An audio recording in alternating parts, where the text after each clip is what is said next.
এরপর যে আমরা যেটা দেখি যে উদাহরণ 4 এবং অনুশীলনের এই 6 নম্বর অঙ্কটা কিরকম। আমরা এটা সমাধান করব এইভাবে যে এত এর বর্গ। তো কোনো জিনিসের বর্গ কি লিখবা, যা আছে তাকে লিখতে থাকো। তা লিখবো, তা লিখে কি করবো, একটা ব্র্যাকেট দিয়ে স্কোয়ার দিয়ে দিব, কেমন? এবার এই পর্যায়ে তুমি কি করবা, এ বি নির্ণয় করবে। দেখো এটা এর বর্গ লিখে আমরা এখান দিয়ে লিখতাম, এখান থেকে না লিখে নিচে লিখছি, তার মানে এখানে কোনো সমান চিহ্ন কেন দিব না, কারণ এই জিনিসটা তো এটা আগের লাইনের অংশ। হ্যাঁ, এবার তুমি এ বি নির্ণয় করো। দেখো তুমি কিভাবে এ বি নির্ণয় করবে, দেখো 2a প্লাস 3x, এটা হলো আমার এ। এরপরে দেখো প্রথম দুইটাকে এ ধরলাম, মাইনাস লিখে যখন ব্র্যাকেট দিব তখন আমরা জানি যে মাইনাস লিখে ব্র্যাকেট দেওয়া মানে মাইনাসটা কমন দেওয়া। তো মাইনাসটা কমন গেলে ভিতরে চিহ্নের পরিবর্তন হবে, মাইনাস থাকলে হবে প্লাস, প্লাস থাকলে হবে মাইনাস। এই ব্র্যাকেটটা এটা বি, ওই ব্র্যাকেটের বাইরে স্কোয়ার। এখন দেখো এই বিটা আমরা পেয়ে গেলাম, এই ব্র্যাকেটটা এ, এই ব্র্যাকেটটা বি। এখন দেখো এ মাইনাস বি হোল স্কোয়ারের সূত্র। তো এ মাইনাস বি হোল স্কোয়ারের সূত্র আমরা কি করতাম, শুরুতে এই যা এ স্কোয়ার, হ্যাঁ, এরপরে এখানে লিখতাম যে শেষে লিখতাম যে বি স্কোয়ার। ওকে, এই যে স্কোয়ার প্লাস বি স্কোয়ার, এখানে স্কোয়ার এখানে প্লাস বি স্কোয়ার। আর এ এবং বির মধ্যখানে যদি মাইনাস থাকে আমরা লিখতাম মাইনাস 2 এ বি, এ এটা বি এটা, মানে একত্রে লিখতাম। এই যে এ আর এটা হলো আমার বি। আবার খেয়াল করি, এই ব্র্যাকেটটা এ, এই ব্র্যাকেটটা বি। তো শুরুর ব্র্যাকেটটা স্কোয়ার প্লাস শেষের ব্র্যাকেটটা স্কোয়ার। এরপরে মধ্যখানে কি করবো, মধ্যখানে মাইনাস থাকলে মাইনাস 2, প্লাস থাকলে প্লাস 2, টুর সাথে প্রথমটা এবং দ্বিতীয়টা ইনটু আকারে করবে, মানে কি 2ab। ওকে, এবার এই পর্যায়ে এখানে দেখো, এখানে a প্লাস বি হোল স্কোয়ারের সূত্র, শুরুর দিকের যে বর্গগুলো শিখছো তোমরা সেই রকম, a স্কোয়ার প্লাস 2ab, প্রথমটা a প্লাস সরি a এর সাথে b ইনটু b প্লাস এই হলো আমার b স্কোয়ার। দেখো এটা a plus B whole square সূত্র, a স্কোয়ার বি স্কোয়ার মধ্যখানে 2ab, টুর সাথে প্রথমটা দ্বিতীয়টা। এবার এরপরে দেখো মাইনাস টু লিখে দিলাম ব্র্যাকেট। এখানে কি কাজটা করবো দেখো, এখানে কাজটা করবে, এই ব্র্যাকেটে ব্র্যাকেটে গুণ করলে এটা এখানে যাবে, এটা এখানে যাবে।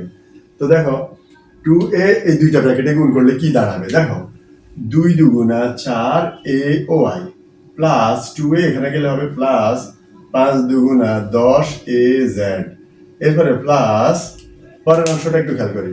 এবার এই 3 ও x এটা এখানে যাবে, এটা এখানে যাবে, তখন পুরো গুণটা কমপ্লিট হয়ে যাবে। দেখো কি হবে, 3x 2y সাথে গেলে 3 দুগুণা 6 xy, এরপরে প্লাসে প্লাসে প্লাস, অর্থাৎ যেটা যেটার সাথে যাবে ওটা ওটার চিহ্নের সাথে গুণ হবে। তো দেখো 3x 5z এর সাথে গেলে 3 5 15 xz বা zx যাই লেখো zx, আর এই 5 এর চিহ্ন প্লাস, 3 চিহ্ন প্লাস, প্লাসে প্লাসে প্লাস, অর্থাৎ 3 5 15 xz যেখানে লিখবা সেখানে 5 এর চিহ্ন প্লাস, 3 চিহ্ন প্লাস, প্লাসে প্লাসে প্লাস, এইভাবে চিন্তা করবা। এর পরবর্তী লাইনে দেখো এই ব্র্যাকেটে হোল স্কয়ার, এটা এ এটা বি, এ প্লাস বি হোল স্কয়ার সূত্র। কি করব, শুরুতে যা আছে স্কয়ার, এরপরে শেষে যেটা আছে সেটাকে লিখি স্কয়ার, আর এখানে প্লাস থাকলে প্লাস 2, টুর সাথে প্রথমটা দ্বিতীয়টা, 2y ইনটু কি 5z, 2y ইনটু 5z, এটা 5, কেমন? ওকে, এবার এই পর্যায়ে আমরা যে কাজটা করব সেটা হবে স্কয়ার, এটাকে দিলে 2 দুগুণে 4 a স্কয়ার প্লাস এতটুকু অংশ গুণ করব, কেমন?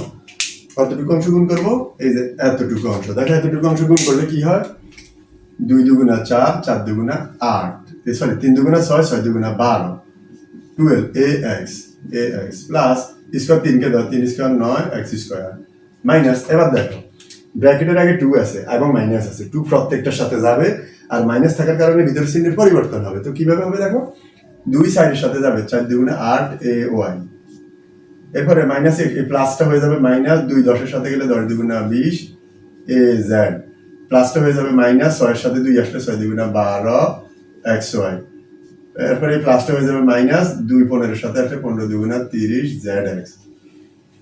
এবার আসো পরবর্তীতে আমরা কি কাজ করব, এই যে এই স্টেজে আসি, স্কয়ার 2 কে দাও 2 দুগুণা 4, y কে দাও y স্কয়ার প্লাস এই এতটুকু অংশ গুণ করব। হ্যাঁ, কতটুকু অংশ গুণ করব, এতটুকু অংশ গুণ করব। গুণ করলে কি হয়, 2 দুগুণা 4, 4 এর সাথে 5, 4 5 এ 20, এখানে yz প্লাস স্কয়ার 5 কে দাও 5 5 এ 25, y কে z কে দাও z স্কয়ার। এবার आंसर না পারলে এখানে आंसर দিবা, আর যদি পারো সেখানে সাজিয়ে লিখবা, 4a স্কয়ার 9 স্কয়ার, স্কয়ার কোথায় কোথায় আছে এগুলোকে এক পাশে লিখবা, বাকিগুলো পরে লিখবা।